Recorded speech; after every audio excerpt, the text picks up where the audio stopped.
नमस्कार दोस्तों, स्वागत है आपका एमसीक्यू आईक्यू में। मैं आपको आरआरबी एनटीपीसी एग्जाम के लिए 6000 क्वेश्चन करा रहा हूँ। ये वो प्रीवियस ईयर क्वेश्चन है जो रेलवे के एग्जाम में आ चुके हैं। चलिए शुरू करते हैं। 40 पार्ट है। इससे पहले मैं आपको 1000 क्वेश्चन करा चुका हूँ। ये साइंस के वो क्वेश्चन है जो रेलवे के एग्जाम में आ चुके हैं और हर बार यही क्वेश्चन रिपीट होते हैं, तो ये क्वेश्चन जरूर करेगा क्योंकि साइंस का वेटेज रेलवे एग्जाम में बहुत ज्यादा है। आज मैं रेलवे के करंट अफेयर पढ़ा रहा हूँ 2024 के। चलिए शुरू करते हैं। तो फर्स्ट क्वेश्चन है, hydrogen was discover by. Hydrogen की खोज किसने की थी? हाइड्रोजन की खोज करी थी हेनरी कैवेंडिश।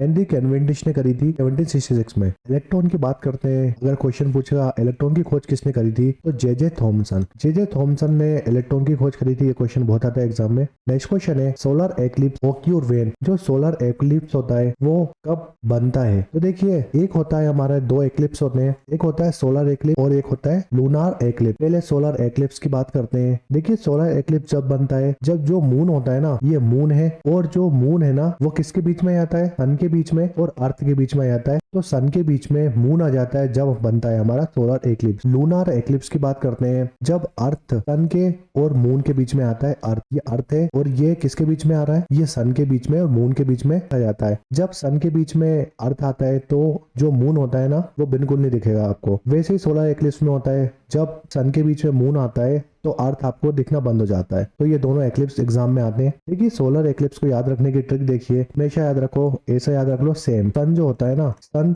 और अर्थ के बीच में क्या आता है? मून आता है। तो ये हो जाएगा हमारा सोलर एक्लिप्स। लूनर एक्लिप्स को याद रखने के लिए आपको याद रखना पड़ेगा सेमी का दोस्त है, सेमी नाम का। तो सन और मून के बीच में क्या आ जाएगा? नेक्स्ट क्वेश्चन है, light is a dash wave. प्रकाश एक डैश तरंग है। देखिए, जो लाइट होती है हमारी वो ट्रांसफर वेव्स होती है। इसके बारे में बता चुका हूँ मैं, कितने टाइप की वेव्स होती है। 2 टाइप की वेव्स होती है। प्रीवियस लेक्चर में मैं आपको पहले ही बता चुका हूँ। नेक्स्ट क्वेश्चन है, the screw gauge is use to measure. Screw gauge का उपयोग डैश नापने के लिए किया जाता है। स्क्रू गेज को हम लेंथ को नापने के लिए यूज करते हैं। अब जो भी इंस्ट्रूमेंट, कोई भी इंस्ट्रूमेंट हो, वो अगर यूज होता है कोई भी लेंथ नापने के लिए, तो उसको हम लेंथ मेजरमेंट डिवाइस बोलते हैं। जिसके स्क्रू गेज हो गया, मीटर स्केल हो गया, वर्नियर कैलिपर हो गया। ये जो तीनों चीज मैंने आपको बताई है, ये इंस्ट्रूमेंट है और ये तीनों क्या करती है? ये किसी लेंथ को नापती है। जो हमारा डायमीटर होता है थिन वायर का, एक पतला सा वायर का डायमीटर नापने के लिए हम स्क्रू गेज का उपयोग करते हैं। तो स्क्रू गेज क्या करता है? लेंथ नापता है। ये क्वेश्चन आया हुआ है एग्जाम में। नेक्स्ट क्वेश्चन है, who gave the theory of gravity. गुरुत्वाकर्षण की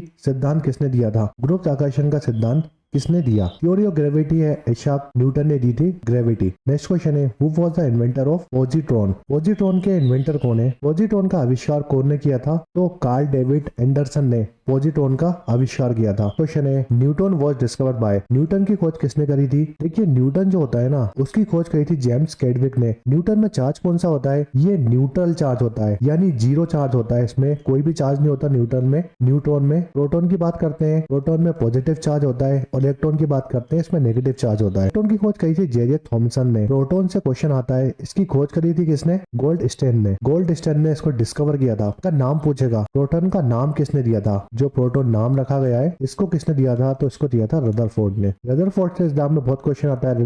रदरफोर्ड ने 2 और चीज खोजी थी, अल्फा रे, बीटा रे। अल्फा रे खोजी थी, डिस्कवर करी थी रदरफोर्ड ने, और बीटा रे को भी डिस्कवर रदरफोर्ड ने किया था और नाम दिया था हमारे प्रोटॉन का। ये 40 पार्ट था 6000 क्वेश्चन का। ये लेक्चर काफी छोटा है क्योंकि इसमें ज्यादा एक्सप्लेन करने का कुछ नहीं था। अगले लेक्चर में मिलते हैं जो काफी इंपोर्टेंट होने वाला है। ये 6000 सीरीज है, इससे 100% एग्जाम में क्वेश्चन आएगा। 1000 वाले क्वेश्चन नहीं देखे मेरे, जो साइंस के क्वेश्चन है। सिर्फ 33 लेक्चर है और 33 लेक्चर में 100% 20-30 से ज्यादा क्वेश्चन बचेंगे, क्योंकि साइंस के वो क्वेश्चन है जो हर बार रेलवे के एग्जाम में रिपीट होते हैं। और मैंने जो एक्सप्लेनेशन दिया इस सीरीज में वो काफी ज्यादा इंपॉर्टेंट है, उससे 100% क्वेश्चन आएगा एग्जाम में। रेलवे करंट अफेयर बहुत जल्द मैं खत्म करा दूंगा, क्योंकि अभी रेलवे के करंट अफेयर का जो PDF है वो बन रही है, और साथ में डेडिकेटेड फ्लीट कॉरिडोर के लेक्चर भी आने वाले हैं, उसका भी तो बहुत जल्द दोनों सीरीज आने वाली है। रेलवे करंट अफेयर में आपको 2-3 दिन में खत्म करा दूंगा पूरे, और साथ में 6000 क्वेश्चन, लगभग 450 से ज्यादा क्वेश्चन करा चुका हूं मैं। तो ये जो क्वेश्चन है काफी इंपोर्टेंट है। भले 450 क्वेश्चन है, जब ये सीरीज खत्म होगी तो